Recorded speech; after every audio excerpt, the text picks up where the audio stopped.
அஸ்ஸலாமு அலைக்கும் ரஹமத்துல்லாஹி வபரகாத்துஹு.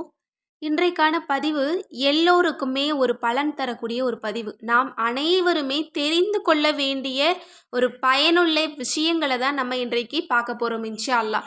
நான் இன்றைக்கு 10 விதமான விஷயங்களை சொல்ல போகிறேன். இந்த 10 விஷயங்கள் நம்மக்கிட்ட எப்போ வருதோ அப்போ நமக்கு நல்ல அதிர்ஷ்டம் தொடங்கிடும்.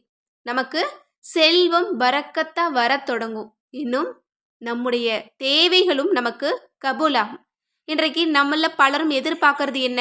ஒன்று பணத்தேவை, அடுத்தது நம்ம விரும்பக்கூடிய விஷயம் நடக்கணும், நம்முடைய ஹாஜத்துக்கள் கபூலாகணும். இந்த இரண்டு விஷயங்களையுமே, இந்த இரண்டு தேவைகளையுமே, அனைத்தையும் உள்ளடக்கிய இந்த இரண்டு தேவைகளையுமே நமக்கு கபூலாக்கி தரக்கூடிய 10 அம்சங்களை தான் நம்ம பார்க்க போகிறோம். எந்த மனிதரிடத்துல இந்த 10 விஷயங்கள் இருக்குதோ அவங்களுக்கு நல்ல அதிர்ஷ்டம் தொடங்கிருச்சுன்னு அர்த்தம். இந்த 10 விஷயங்கள்ல 1 2 குறையுது அப்படின்னா உடனே நீங்க மாத்திடுங்க. மாத்தி பாருங்க, உங்களுக்கு செல்வம் பரக்கத்தா வரும். உங்களுடைய ஹாஜத்துக்களும் உடனுக்குடன் ஒரு சின்ன அமல் செஞ்சு கேட்டா கூட அல்லாஹ் தஆலா கபூலாக்கி தருவான். இப்போ அந்த விஷயங்கள்லாம் என்ன அப்படிங்கிறத நம்ம சுருக்கமா நம்ம பார்க்கலாம். முதலாவது, நம்ம கிட்ட சோம்பேறித்தனம் இருக்கவே கூடாது. அதற்கு மாறாக நம்மக்கிட்ட சுறுசுறுப்பு இருக்கணும். இதுக்கெல்லாமா நமக்கு மாற்றம் வரும் அப்படின்னு நினைக்காதீங்க. 10 விஷயத்தையும் கேட்டீங்க அப்படின்னா உங்களுக்கு இது புரியும். எனவே நம்ம எப்போவுமே எந்த விஷயத்திலையும் சோம்பேறியா இருக்கக்கூடாது. நம்முடைய இஸ்லாமிய சட்டத்தில் சுறுசுறுப்பாக இருக்கிறது தான் ஆதரிக்கப்படுது. எனவே இன்ஷா அல்லாஹ் நம்ம எல்லோருமே சுறுசுறுப்பாக இருக்க முயற்சி பண்ணணும். அடுத்தது, வீண் விரைய செலவுகளை நம்ம கட்டுப்படுத்தணும். அப்படி நம்ம செஞ்சோம் அப்படின்னா நமக்கு பரக்கத் வர தொடங்குது. வீணான செயல் இது அப்படின்னா விட்டுருங்க. அதை அவசியமான செலவுகள் மட்டும் நீங்கள் செய்யுங்க. இது பரக்கத் வர்றதுக்கு ஒரு அற்புதமான ஒரு வழி. அடுத்தது, பாவங்களை நம்ம தொடர்ந்து செஞ்சுக்கிட்டு இருந்தோம் அப்படின்னா பரக்கத் வராது, நம்முடைய ஹாஜத்துக்களும் நமக்கு கபூல் ஆகாது. எனவே பரக்கத் வரணும் அப்படின்னா நீங்கள் இன்ஷா அல்லாஹ் பாவங்களை விட்டு விலகி இருங்க. துவா கபூல் ஆகலையா, முதல்ல உங்களை நீங்களே சோதிச்சு பாருங்க. என்ன பாவம் நம்ம செய்யறோம், அல்லாஹ் வெறுக்கக்கூடிய அளவிற்கு, நம்முடைய துவாக்களுக்கு பதில் கிடைக்காத அளவிற்கு நம்ம என்ன பாவம் பண்றோம் அப்படிங்கிறத நீங்களே யோசிச்சு பாருங்க. மற்றவங்க கிட்ட கேட்கறத விடவும் நீங்களே யோசிச்சு பார்த்து அதை கண்டுபிடிச்சு அதை மாத்திக்கிட்டீங்க அப்படின்னா அல்லாஹ் தஆலா உங்களோட பாவங்களையும் மன்னிப்பான். இன்னும் நீங்க நன்மை செய்ய ஆரம்பிச்சிடுவீங்க. உங்களுக்கு பரக்கத்தும் கிடைக்கும், உங்களுடைய துவாவும் கபூலாகும். அடுத்தது, அல்லாஹ்விற்கு நன்றி சொல்ல தயாராகுங்க. தினந்தோறும் நன்றி சொல்லணும். ஏன்னா தினந்தோறும் ஒவ்வொரு நொடி பொழுதும் அல்லாஹ் தஆலா நமக்கு கொடுத்துட்டு தான் இருக்கான். நமக்கு உயிரை கொடுத்துருக்கான் முதல்ல, அடுத்தது ஆரோக்கியத்தை கொடுத்துருக்கான், அன்பான உறவுகளை கொடுத்துருக்கான், செல்வத்தை கொடுத்துருக்கான், உணவை கொடுத்துருக்கான். இன்னும் நம்ம நிறைய சொல்லிக்கிட்டே போகலாம். எல்லாமே அல்லாஹ் நமக்கு கொடுத்த அருட்கொடை தான். அதை நிறுத்தாமல் அல்லாஹ் கொடுத்துட்டு இருக்கான். ஆனால் அதை எல்லாமே நம்ம தான் சிந்திச்சு பார்க்கறது இல்லை. எனவே அல்லாஹ் நமக்கு அளித்த விஷயங்களுக்கு நம்ம நன்றி சொல்ல தயாரானோம் அப்படின்னாலே நமக்கு நல்ல அதிர்ஷ்டம் தொடங்கிடும். ஏன்னா அல்லாஹ்வே திருக்குறானில் சொல்கிறான், நன்றி சொன்னீங்க அப்படின்னா அதை விட நான் சிறந்ததை உங்களுக்கு நான் தருவேன் அப்படின்னு சொல்கிறான். எனவே நன்றி சொல்ல தயாராகுங்க. செல்வம் பரக்கத்தா குமியும். இன்னும் நீங்கள் விரும்புகிற விஷயங்களும் உங்களுக்கு நடக்கும். அடுத்தது, கஞ்சத்தனம் இருக்கவே கூடாது. சிலரெல்லாம் ஆண்கள் பெண்களை ரொம்ப கஷ்டப்படுத்துகிற அளவுக்கு கஞ்சத்தனம் பண்ணுவாங்க. அந்த மாதிரி பண்ணணும் அப்படின்னா அல்லாஹ் அதை வெறுக்கிறான். இது ஒரு மக்ரூஹான ஒரு குணம். இந்த குணம் உங்ககிட்ட இருந்துச்சு அப்படின்னா அதை நீங்கள் மாற்றிக்கோங்க. ஏன்னா நம்ம கஞ்சத்தனமாக இருந்தோம் அப்படின்னா நமக்கு அல்லாஹ் தஆலா கொடுக்கக்கூடிய நியாமத்துக்கல்ல பரக்கத்துக்கல்ல அல்லாஹ் கஞ்சத்தனம் காட்டுவானா. இந்த கஞ்சத்தனத்தை அல்லாஹ் வெறுக்கிறான். எனவே இன்ஷா அல்லாஹ் இந்த குணத்தையும் நீங்கள் மாற்றிக்கோங்க. உங்களுக்கு அல்லாஹ் பரக்கத் செய்வான், ரஹ்மத் செய்வான். அடுத்தது, மூட நம்பிக்கை சில பேர் பார்ப்பாங்க. இதை செஞ்சால் எனக்கு சகுனம் சரியில்லை, இதை நான் நாளைக்கு செய்கிறேன், இன்னைக்கு கிழமை சரியில்லை, இன்னைக்கு பூனை போயிடுச்சு, அதனால் நான் இந்த காரியத்தை செய்ய மாட்டேன் அப்படின்னு விதியை நம்பாமல், விதி நம்பித்தான் நம்ம ஈமான் கொண்டிருக்கோம், அதை நம்பாமல் இது இப்படி இருந்தால் நான் செய்ய மாட்டேன், எனக்கு நேரம் சரியில்லை அப்படின்னு சொல்லிட்டு நம்ம சகுனங்களை நம்ப ஆரம்பித்தோம் அப்படின்னா நமக்கு பரக்கத் வராது, நம்முடைய துவாக்களும் கபூல் ஆகாது. எனவே இந்த குணம் உங்ககிட்ட இருந்துச்சு அப்படின்னா இதையும் நீங்கள் மாற்றிக்கோங்க.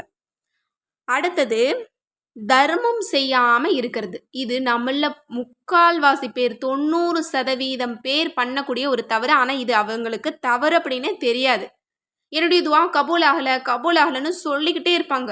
அவங்க தஹஜ்ஜத்தெல்லாம் தொழுவாங்க. 5 நேரம் விடாம தொழுவாங்க. நிறைய திக்ர்லயே இருப்பாங்க. ஆனா தர்மம் செய்யாம இருந்தாங்க அப்படின்னா, அவங்களுடைய துவாவும் அல்லாஹ் தஆலா கபூலாக்க மாட்டான். எனவே உங்களால முடிஞ்ச அளவுக்கு தர்மம் செய்யுங்க. அடுத்தவங்களுக்கு கொடுத்து பாருங்க. உங்களுக்கு எந்த அளவு அல்லாஹ் பரக்கத் செய்றான்னு பாருங்க.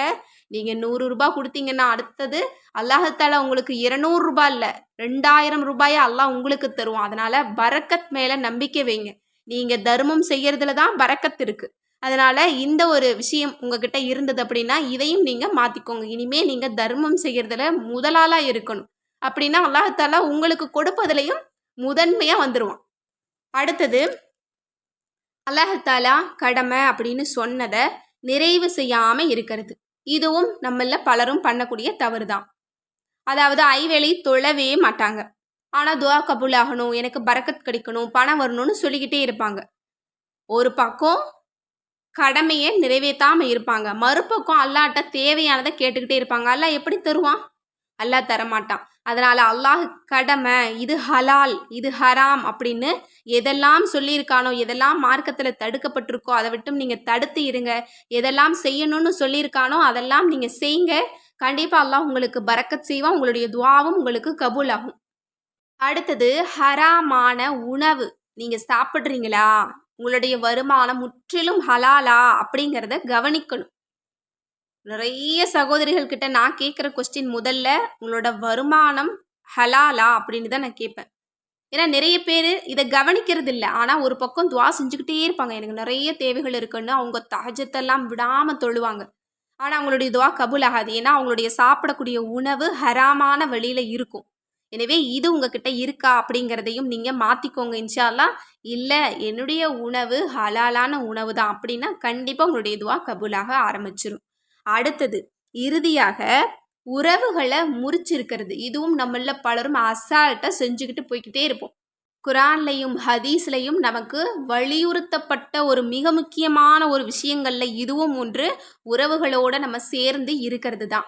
எனவே இந்த தவறை நீங்க பண்ணிட்டு இருந்தீங்க அப்படின்னா இன்ஷா அல்லாஹ் திருத்திக்கோங்க. அவங்க கிட்ட போய் பேசுங்க. அவங்களே தப்பு பண்ணியிருந்தாலும் நீங்க போய் பேசுங்க. அதற்கு அல்லாஹ் உங்களுக்கு பரக்கத் செய்வான்.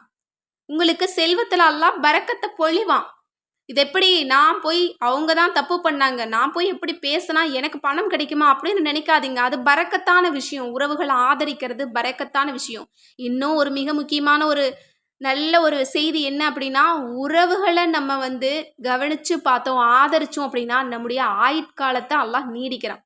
நமக்கு ஆயுள் எழுதப்பட்டது தான். ஆனால் ஆயுளையே அதிகரிக்கப்படுது அப்படின்னு சொல்லக்கூடிய ஒரே ஒரு அமல் அப்படின்னா அது உறவுகளை ஆதரிக்கிறது தான். எனவே இன்ஷா அல்லாஹ் நீங்கள் பிரிஞ்சிருந்தீங்க அப்படின்னா இனிமே நீங்கள் அவங்கள எல்லாம் தேடி போய் பேசுங்க, உறவுகளோடு சேர்ந்துருங்க. இன்ஷா அல்லாஹ் இதில் சொல்லக்கூடிய 10 விஷயங்களில் 1, 2 உங்ககிட்ட தவறுகள் இருக்குது, மாற்றமாக நீங்கள் செய்கிறீங்க அப்படின்னா அதை மாற்ற தொடங்குங்க. உங்களுக்கு நல்ல நேரம் தொடங்கிடும் இன்ஷா அல்லாஹ்.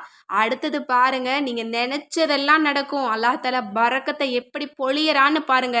நீங்க செல்வத்தை எங்க வைக்கிறதுன்னு தெரியாத அளவுக்கு பணம் வீட்டில் மூளைக்கு கிடக்கும். அந்த அளவு அல்லாஹ் பரக்கத் செய்வான் இன்ஷா அல்லாஹ். இந்த 10ஐயும் நீங்க தேடி பிடிச்சு மாத்துங்க. முதல்ல அல்லாஹ்வுக்காக நீங்க மாத்துறீங்க, அல்லாஹ் உங்களுக்காக தருவான். எனவே இன்ஷா அல்லாஹ் அல்லாஹ் தஆலாவினுடைய அன்பை பரக்கத்தை பெறக்கூடிய நல் அமல்களை நாம் அனைவருமே தொடர்ந்து செய்யக்கூடிய நற்பாக்கியத்தை எல்லாம் வல்ல அல்லாஹ் நம் அனைவருக்கும் தந்தருள்வானாக. ஆமீன் என்று கூறி இந்த பதிவை நிறைவு செய்கிறேன். இந்த விஷயங்கள்லாம் உங்களுக்கு பிடிச்சிருந்தது அப்படின்னா இந்த சேனலை லைக் பண்ணுங்க, ஷேர் பண்ணுங்க, கமெண்ட் பண்ணுங்க, கண்டிப்பாக சப்ஸ்கிரைப் பண்ணுங்க. அஸ்ஸலாமு அலைக்கும் ரஹ்மத்துல்லாஹி வபரகாத்துஹு.